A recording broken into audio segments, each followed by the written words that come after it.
He woke up angry every single day. Even before the sun touched his eyes, his chest felt tight like stone inside. He did not know why it happened, but it always came back to him.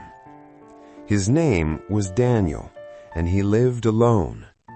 He worked in a small bookstore downtown. People smiled at him, but he rarely smiled. Someone bumped him, and anger would rise. A customer spoke too loud, and rage followed. He hated how fast it all exploded. His hands would shake, and his jaw tightened. Words came out that hurt people deeply. Later, he felt guilt, but anger returned faster. He lost friends because of his temper. He lost sleep because of his regret. One night, he sat on his bedroom floor. He stared at his hands in silence. He whispered to himself very quietly now, "Why can't I control what I feel?" The question stayed with him all night. Morning came, and he went to work again. A man knocked over a stack of books. Daniel felt the fire rising inside his chest, but this time he stopped before speaking quickly. He took one long breath through his nose. He counted to 3 inside his head slowly. The anger was still there, waiting patiently, but he chose not to feed it today. He helped the man pick up the books. The man thanked him and walked away smiling. Daniel stood still, feeling something strange and new. He felt proud of that one small choice. That night, he thought about it again carefully. Maybe anger was not the real enemy here. Maybe the enemy was losing control every time. He remembered his grandfather from long ago. His grandfather never raised his voice at anyone, even when things went wrong around the house. Daniel asked him once why he stayed calm.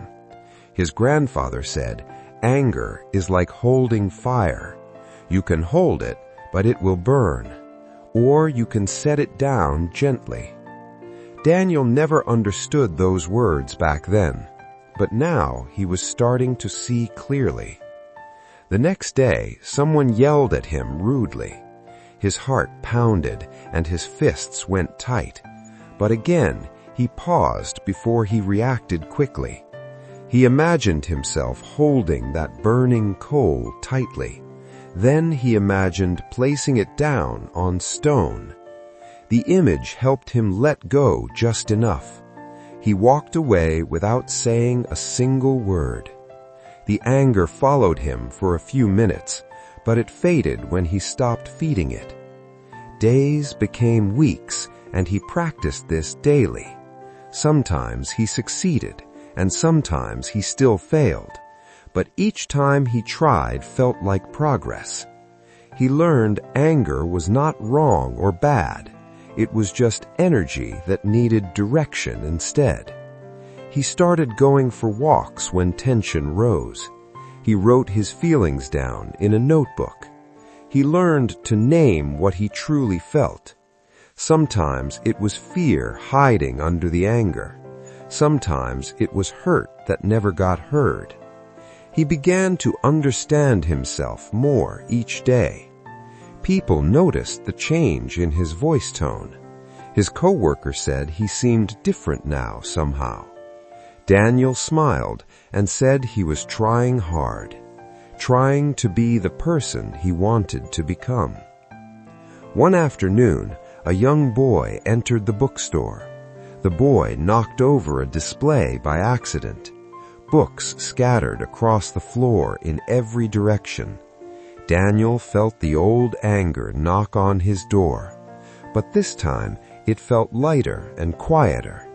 He knelt down and smiled at the boy. He said, "Accidents happen to us all." The boy's eyes filled with relief and gratitude. Daniel realized how much power he now held. not the power to hurt, but to heal. Months passed, and his life began to shift. Old friends reached out to him once more. He apologized for the pain he had caused.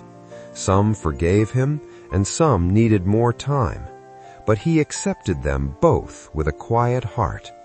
He understood that healing takes time for everyone. He no longer expected instant forgiveness from them. He was learning patience with others and himself. One evening he sat by his window alone. He watched the sunset paint the sky gold. He thought about the journey he had walked. Anger had once been his greatest enemy always, but now it was just a visitor passing. He no longer feared it or fought it violently. He simply learned to greet it and let go. Daniel realized that mastering your life begins within. It begins when you choose control over reaction, when you pause instead of exploding into flames, when you understand yourself before blaming the world. He whispered to himself one final truth tonight. Anger does not define who you truly are, but your response to it always will.